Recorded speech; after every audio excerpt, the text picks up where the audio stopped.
Bueno, cuando hablábamos con este señor, tómelo, director, por favor, yo lo presento, decíamos, más allá que lo pida la gente, era una necesidad por cuestiones personales. Esperamos estos tiempos porque entre un enorme trabajo que lleva adelante en el hospital público, en su consultorio, en la universidad, es docente frente a sus alumnos, una experiencia maravillosa de cátedra que tiene, ocurrió el Congreso Mundial de Otorrino y él ha estado presente, entonces queríamos que todo eso confluyera en esta visita al piso. Muchas gracias, doctor Tieso, bienvenido, Gracias Santo. Gracias a ustedes por invitarme. Un placer que estés, ¿eh? Es un gustazo para mí. Resumo lo que decíamos fuera de aire, a través de algún WhatsApp. Fue científico, placentero, más allá que París haya sido la sede donde estuviste, histórico. Sí, fantástico, fantástico. Se dio absolutamente todo, ¿no? O sea, uno está en contacto con lo último que se está que se está haciendo en el mundo. Confluyen ahora, todos los países. Todo fue un congreso, el mayor congreso al cual yo he asistido. 8.000 personas, 8.000 otorrinos del mundo, lo más importante del mundo estaba ahí en otorrinolaringología.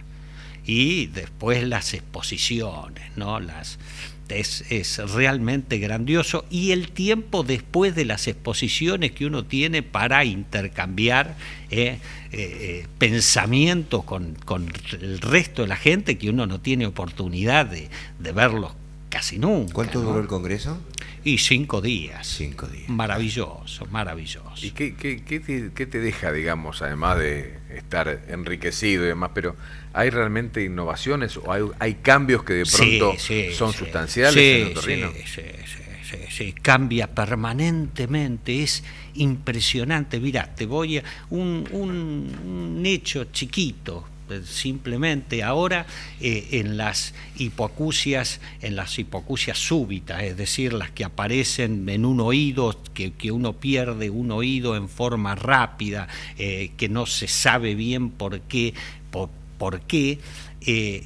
hay una investigación que está en fase 3, o sea que todavía no está en el país, pero que seguramente dentro de 2 años va a aparecer. Se inyecta una sustancia dentro del tímpano y los resultados, por lo que pude ver ahí y pude leer en el trabajo, son excelentes. Y esto no teníamos ni la más remota idea que nosotros se estaba haciendo en el mundo. O sea que antes prácticamente además por concluido que se perdió la audición. Se perdió la audición y se perdió la audición, veremos si se recupera. No, ahora tenemos una esperanza nueva, que es una droga nueva, que se inyecta a través del tímpano, pero que todavía no está en el país, que está en fase 3, pero que 1 o 2 años ya lo vamos a tener, o sea que nos estamos en fase 3, todavía falta la investigación en el humano. Entonces nosotros pensamos ya en 2 años tenemos resuelto otro problemita más, que si uno no tiene idea de que estas cosas se están haciendo. Y me imagino que también en tecnología, porque se aprovechan generalmente esos congresos. Hay que decirle a la gente que otorrinolaringología no son muchos especialistas, no hay gran cantidad como puede ser clínica, pediatría, donde realmente hay una cantidad importante. Así que 8.000 realmente es una cifra muy importante. Es una cifra enorme. En tecnología, ahí se aprovechan muchas empresas de tecnología para interesarlos, para traerles alguna innovación, imagino que también, ¿no? Totalmente. O sea, nosotros hoy vemos que ¿cuál es el problema de la otorrinolaringología? La luz. Nosotros necesitamos tener una excelente luz porque ¿qué investigamos? Cavidades. Y entonces uno tiene que ir con una luz que concentre justo de foco sobre la cavidad. Hoy tenemos unas luces impresionantes. Yo me acabo de comprar el último microscopio, pero con esto ven hasta los ciegos, porque es imposible no ver y no hacer diagnóstico. Es maravilloso. Además, vos ves las estructuras las realmente... estructuras tal cual son. O sea, hoy podés ver el oído a través de una óptica rígida, que es una cosa bellísima, que vos decís, ¿cómo puedo verlo tan claro? Y además también hacer instantáneas de eso, ¿no? O sea, totalmente. Podés filmar, podés sacar fotos. El avance que hemos hecho dentro de la otorrinolaringología en cuanto a equipamiento es prácticamente no lo podíamos sospechar hace 40, 50 años atrás. Nosotros cuando salimos del Álvarez en aquella época, qué sé yo, no teníamos nada, de esto no teníamos nada.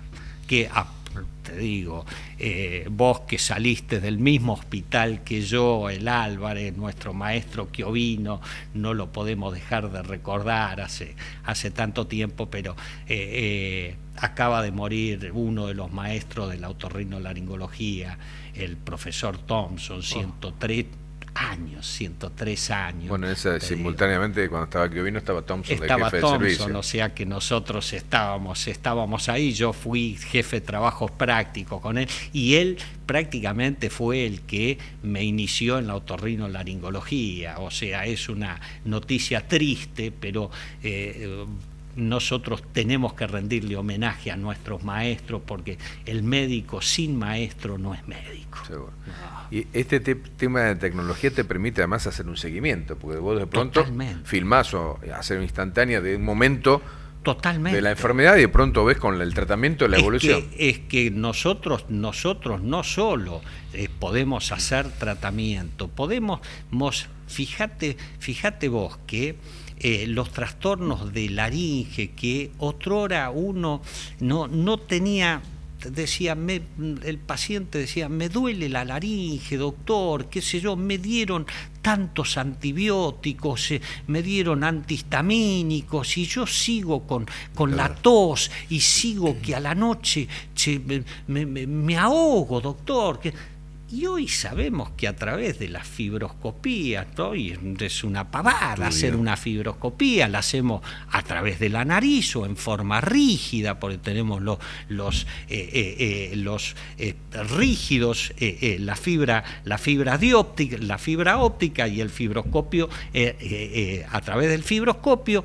Y se hacen los diagnósticos, uno no puede no hacer el diagnóstico, porque le pone el fibroscopio y ve cómo está la laringe, y muchos de estos casos son como consecuencia de reflujo gastroesofágico, y el paciente sufre mucho realmente, porque dice, doctor, yo tengo miedo de acostarme a veces porque siento que me voy a morir, que me ahogo.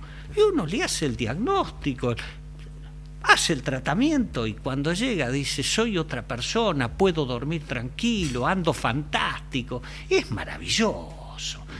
Estos son los problemas que digamos que vos sufrís como otorrinolaringólogo, pero vienen derivados de otras especialidades o de otras patologías. Sí, estábamos hablando con la doctora Araujo, nuestra odontóloga de cabecera, justamente del bruxismo y la acción que provoca en los pacientes con respecto al tema de acúfenos. Con respecto al tema de acúfenos y además el tema del dolor de oído. O sea, en este caso, en el bruxismo, muchas veces el paciente viene y consulta porque dice, tengo una otitis, doctor, me duele el oído, y me dieron antibiótico, y no ando, me duele el oído. Y vos le tocas la articulación temporomaxilar y te das cuenta que la tiene lesionada como consecuencia de que los maceteros son los músculos más fuertes que tiene el organismo, y si el individuo está por la noche todo contracturado, destroza la articulación.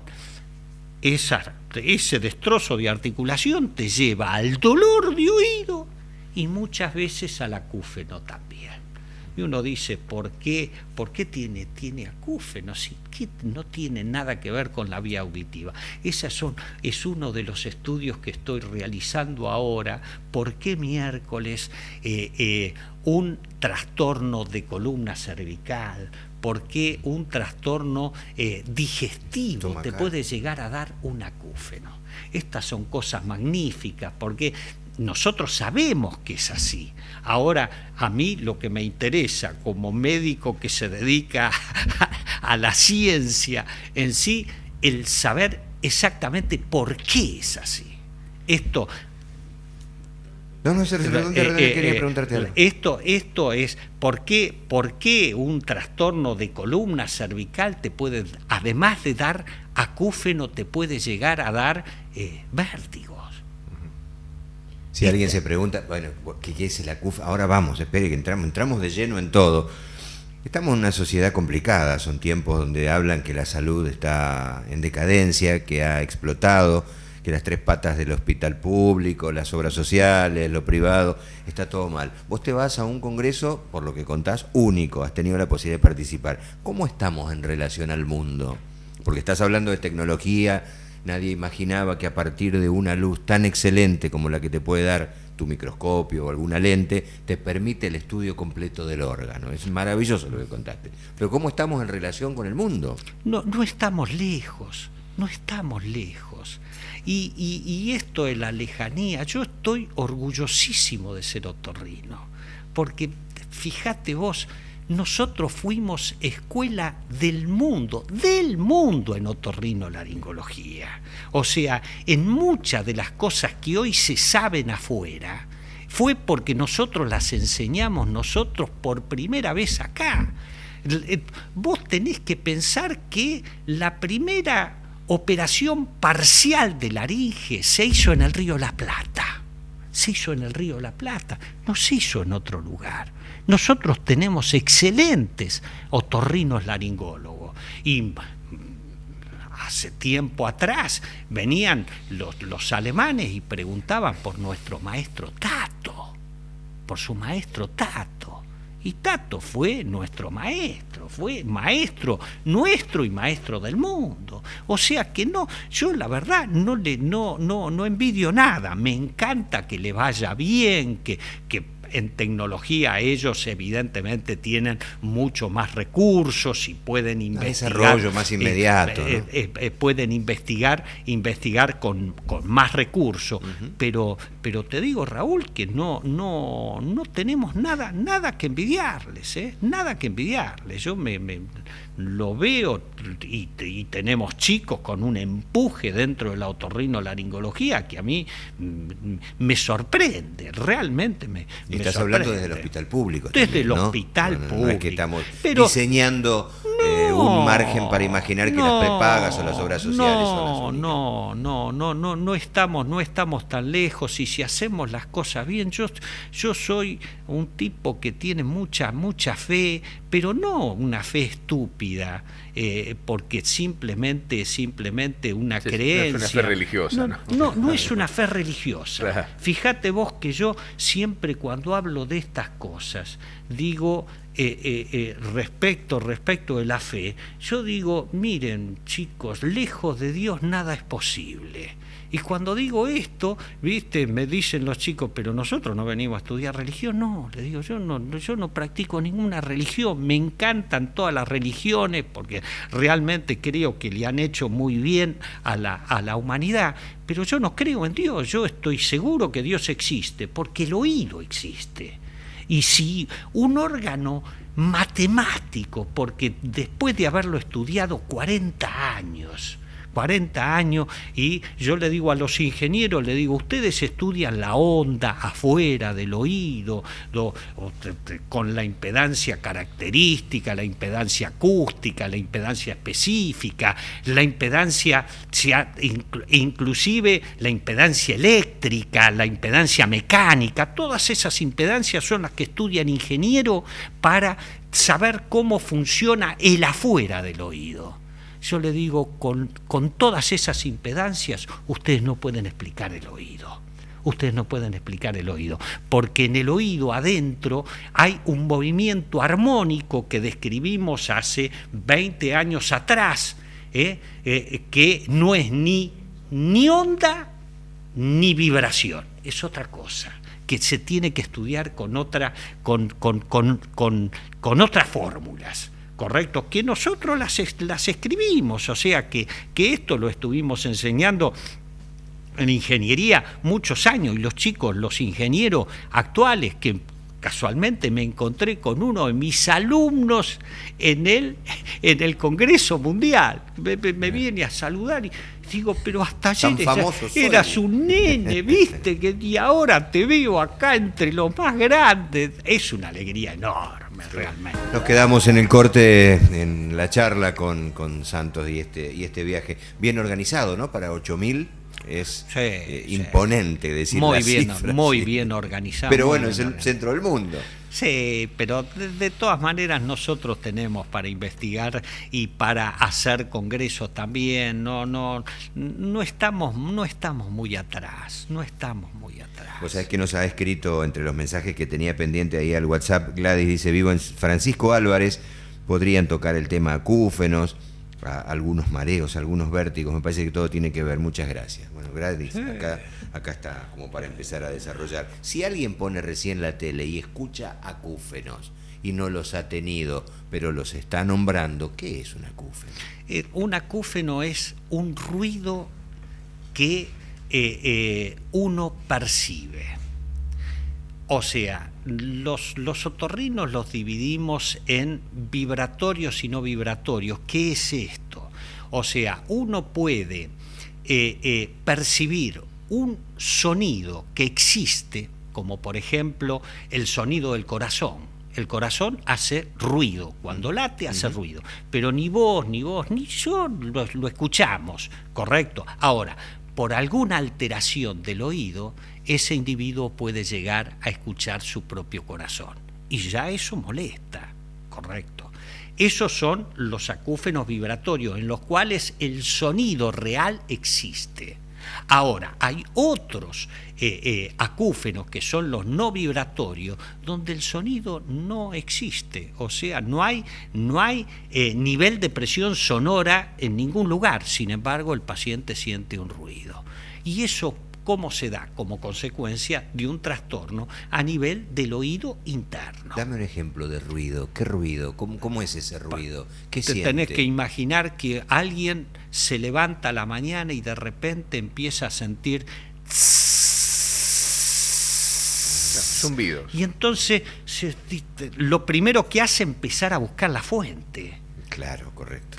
Empieza a buscar la fuente, y cuando se da cuenta que la fuente no existe, que la fuente del ruido es él mismo, ahí te empezás a poner loco.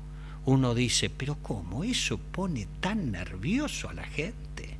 Y yo te digo que sí. ¿Sabes por qué pone nervioso a la gente? Y uno tiene que entenderlo. Porque todo aquello sobre lo que vos no tenés dominio, Escapa te pone, de tu control. Claro, escapa de tu control. Vos decís, pero ¿cómo? ¿Le puede molestar un ruidito que no es tan alto? Y vos decís, la radio, dejás la radio prendida y ni le das bolilla. Sí, pero sobre la radio vos cuando querés la vas y la apagás. Pero apagaste vos.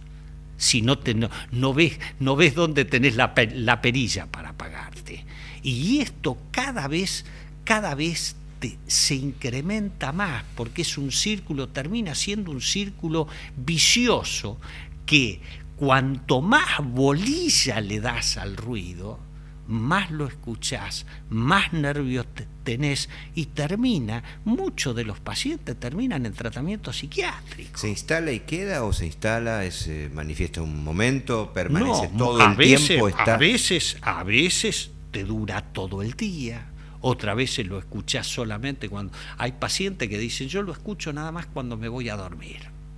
Hay otro paciente que te dicen, no, yo lo escucho, doctor, mientras presto atención a mis oídos, ahí lo escucho. Otros te dicen, lo escucho aún haciendo cualquier actividad. O sea, no hay un patrón exacto, una sintomatología clara. Lo podés escuchar. Algunos pacientes me dicen, ¿sabe una cosa? Cuando giro la cabeza, ahí me aparece el ruido adentro. ¿Hay identidad en qué oído o es en ambos? Sí, a veces Es excelente la pregunta. Yo digo que los acúfenos son siempre bilaterales, pero ¿qué es lo que ocurre?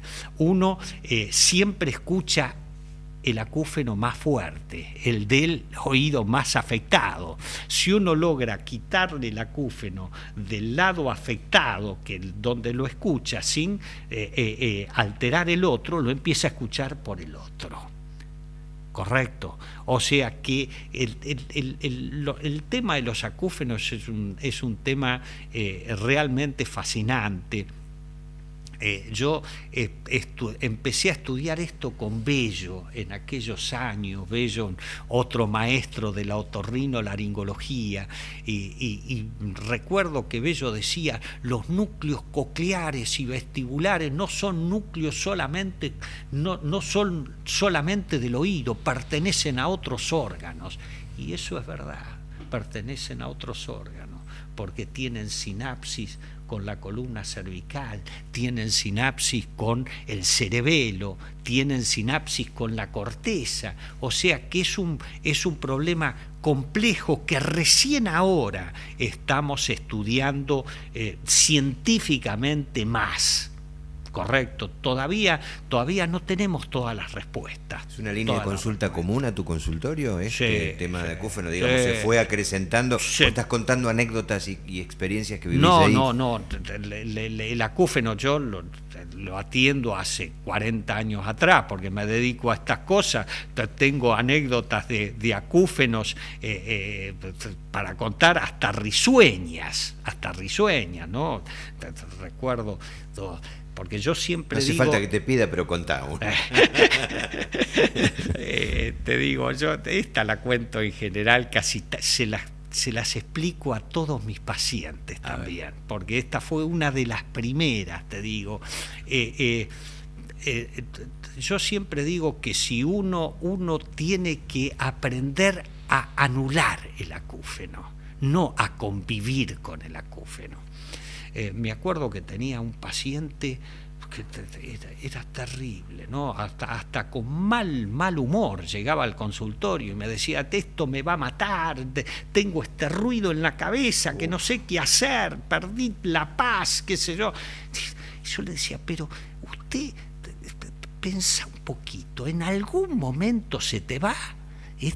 No, que se me va a ir, no se me va en ningún momento, qué sé yo. Y por ahí se le prende la lamparita y dice: solamente en un momento, doctor, se me va cuando estoy haciendo el amor, pero no puedo hacer el amor todo el día, ¿viste? Qué linda cura. Pero fíjate vos que ese anuló el ruido. Claro. Yo lo que estaba necesitando era la versión de qué cosa le anulaba el ruido, porque cada uno de los pacientes, fíjate, otro de los pacientes que me decía: el ruido me vuelve loco, pero me dice: ahora estoy aprendiendo a manejar y eso me tensa mucho, y cuando estoy manejando no tengo el acúfeno. Te cuento otro paciente, una paciente maravillosa, una viejita bellísima, ¿no? Vino con el problema de los acúfenos también, ¿no? Y entonces empezamos a hablar y cuando se empieza a relajar, porque claro, esto, como el acúfeno no se ve, nadie da bolilla, porque viste, cuando vos tenés una lesión que la estás viendo, sí, esa... Claro. Pero el acúfeno no se ve.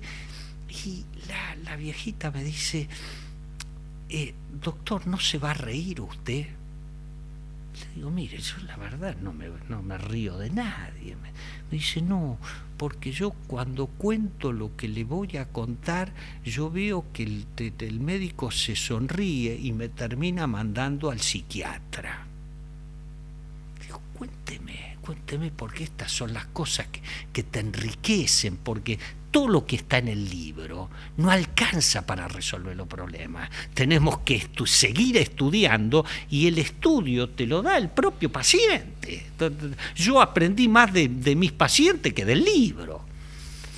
Y me dice: yo escucho música en el oído. a ver, le digo, ¿qué música escucha? Escucho tango.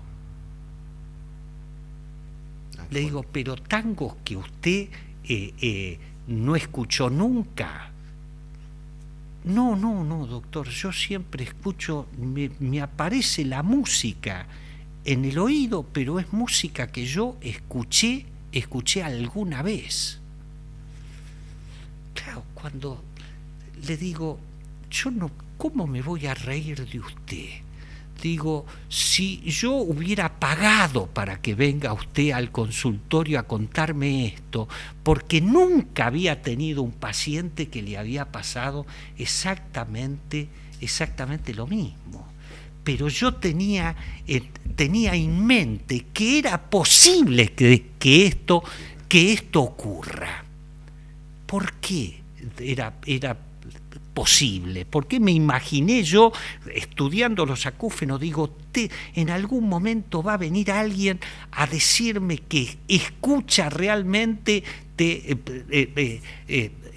una música o una voz conocida, porque yo lo primero que le pregunté, nunca escuchó una voz desconocida, nunca escuchó una música que no haya escuchado nunca. Porque uno tiene que hacer el diagnóstico con una alucinación auditiva. Si me dice, no, yo escucho voces todo el día, pero la mujer, si bien tenía su edad, totalmente lúcida, o sea, sin ningún tipo de problema desde el punto de vista psiquiátrico, porque vos lo ves en la consulta. Pero yo me imaginaba, digo, usted me dio la posibilidad de empezar a escribir lo que no había escrito nunca, porque digo, hasta que no me aparezca el paciente, no lo puedo escribir. ¿Y qué explicación tienen esos tangos que escuchaba?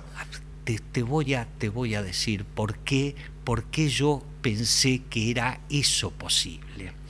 Cuando vos escuchás, o sea, estás escuchando una música, esa música llega a la corteza auditiva. La corteza auditiva es más bien un efector, es decir, un efector de imágenes. Pero en el momento de vos estar escuchando, en ese mismo momento se producen conexiones a otra área del cerebro donde se almacena el recuerdo, ¿correcto?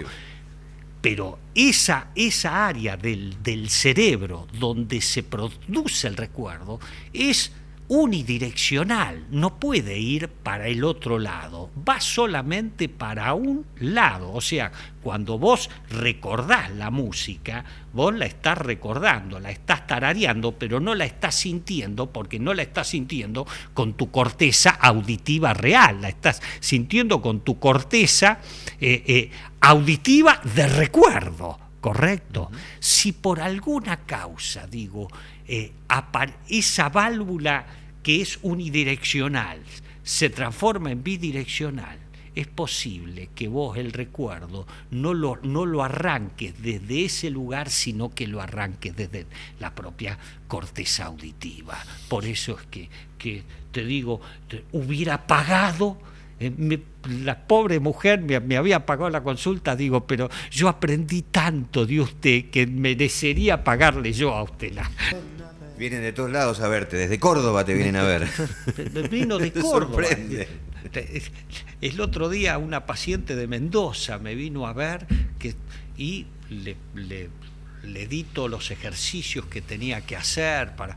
Claro, ¿estás contando por el tema acúfenos? Por el tema acúfenos, sí. Pero te digo que les cambia la vida a los pacientes. A la gente que tiene acúfenos no sabés lo que sufren. Entonces, sí, cuando lo has contado, debe ser... realmente me vino una mujer de Mendoza y en la segunda consulta me dice, doctor, no, los acúfenos son mucho menores. O sea, ¿qué es lo que le gusta de Mendoza? Le digo, no, tráeme olivas. Yo pido lo mismo. Bueno, pregunto esto y te dejo, estoy entusiasmado. si alguien dice, bueno, me ocurre lo mismo cuando llego al consultorio, porque espero que se pase, ya se va a pasar, me toco, ¿no? Supongo.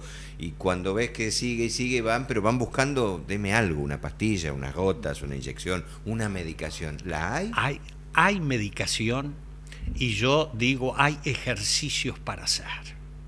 Yo les enseño a hacer determinados ejercicios a mis pacientes y te digo, uno no tiene un éxito del 100% porque ojalá uno supiese todo. Si supiésemos todos los médicos estarían los pacientes frente a Dios, pero nosotros somos gente que estudia nada más y todavía nos falta una enormidad por aprender, por saber, pero que estamos haciendo un avance enorme y realmente no se dejen estar, porque la primera cosa que yo digo que uno no tiene que dejar de estar, dejarse de consultar por un acúfeno, porque la primera cosa que tiene que hacer el médico es descartar las causas conocidas.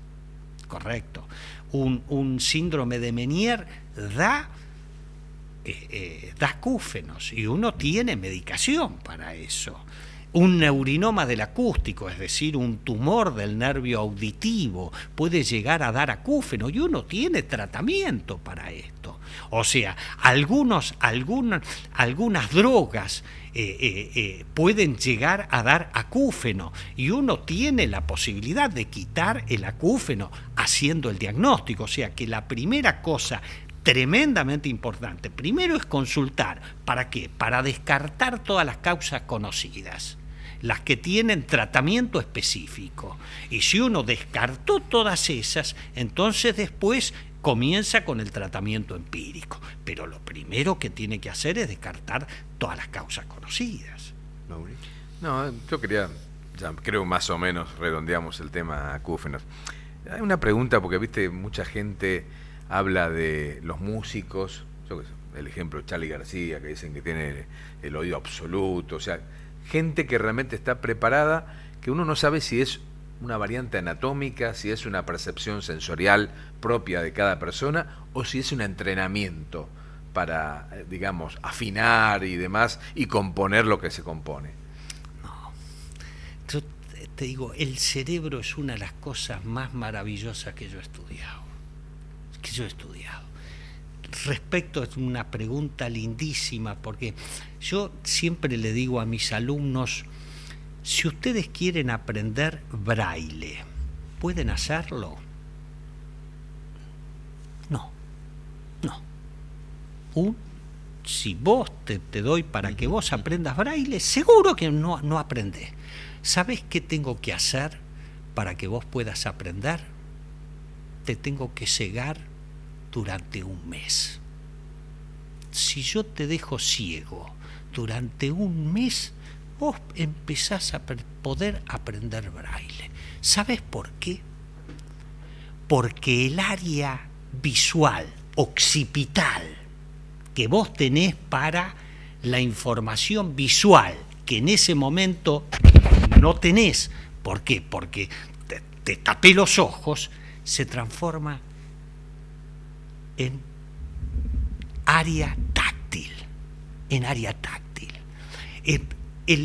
El oído se puede entrenar enormemente. El ciego escucha mejor que un individuo normovidente.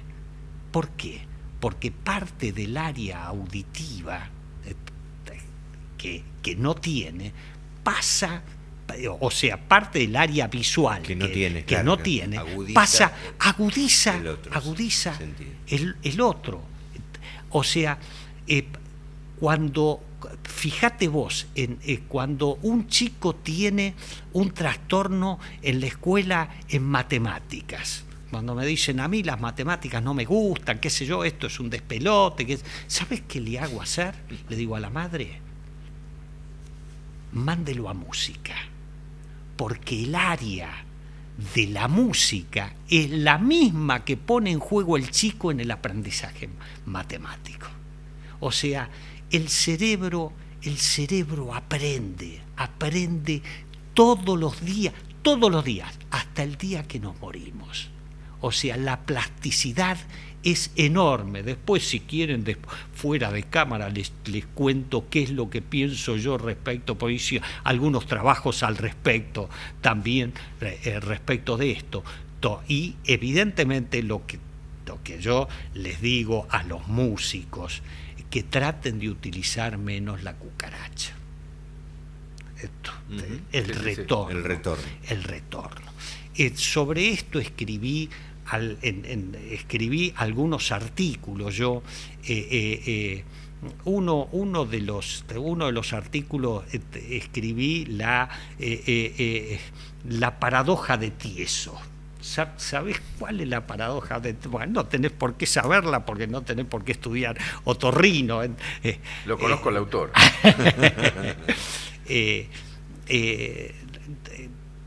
Cuando yo recibía muchos pacientes en los cuales la madre me decía, mi hijo perdió el oído, pero escucha mucha música, pero doctor, no le puedo asegurar que el volumen no es alto a través de auriculares.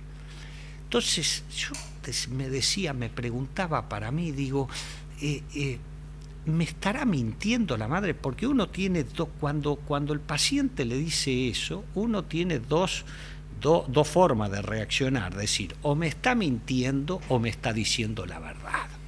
Si me está diciendo la verdad, me está diciendo que un ruido muy pequeño en el oído, cerca del oído, lesiona el oído más que un ruido lejano en la misma intensidad. Me está diciendo eso. Entonces me puse a estudiar enormemente el problema. ¿Y cómo lo resolví? A través de la paradoja. La paradoja, ¿qué es lo que dice? Si un sonido de la misma intensidad, la misma frecuencia y en el mismo tiempo puede lesionar al oído de diferentes maneras. Cuando lo planteé en ingeniería, un poco se empezaron a reír todos, porque me dicen, doctor, si usted tiene el mismo sonido, la misma intensidad, la misma frecuencia, el mismo tiempo de frecuencia, tiene que impresionar al oído de la misma manera. No, lo resolví a través de la interpretación de la impedancia específica. ¿Qué es la impedancia específica? Es cómo se propaga la onda en un medio isótropo homogéneo infinito, que es lo que estudian los ingenieros. Y cuando yo le arrimo el micrófono al oído, si bien le estoy dando la misma frecuencia, la misma intensidad, el mismo tiempo, lo que le varío es la velocidad de la partícula, y se lo demostré en fórmulas. Nos queda nada, tenemos que cerrar, qué pena. Bueno, volvés, ¿no? A visitarlo. Sí, pero más de un músico debe estar diciendo, ¿por qué no puedo? Yo necesito el retorno. No, el yo retorno, no soy músico, yo digo, retorno. Alejen el parlante del oído. Si necesitan retorno, alejen el parlante a esta distancia. Con esa distancia, listo, no tienen ningún tipo de problema porque ya están recibiendo, en esta distancia está recibiendo el oído en onda plana. O sea que lo que yo les dije respecto a la cucaracha ya no tiene sentido. Caminar por París, ¿me lo describís en 30 segundos para cerrar? Es estudiar historia, es llegar a la Bohème, es escuchar la Bohème de Charles Aznavour, ¿viste? Montmartre, no te lo podés perder, porque realmente ahí se cambió la historia del hombre, ¿no? Se terminó la esclavitud realmente ahí, y otra de las cosas, vos decís ahí, los pintores cambiaron cambiaron también la historia, el impresionismo. No te podés perder París, no te podés perder. Casi como un efector del viaje. Entró contando esa historia, voy a poner en ejercicio mi memoria emotiva y voy a imaginar que estoy escuchando la cortina de cierre del programa. Y es lo que está ocurriendo. Mauricio, gracias. Doctor, eternamente agradecido. ¿Sabes? Gracias a usted. Muy generoso entre consultorio, hospital y un hueco para venir a grabar. No, y ahora yo ya me jubilaron en el hospital ahora. Ya estoy jubilado este año, así que me estoy dedicando más a la Facultad de Morón ahora, que voy a dar una charla para maestros ahora. Mira, porque mi locura es la enseñanza, ¿viste? Entonces, y avísanos para que la difundamos acá. Dale. Pero con mucho gusto. Y además del programa, no te vayas solamente a ver a Matías Martín, por favor, nos ponemos celosos. Gracias, Santo.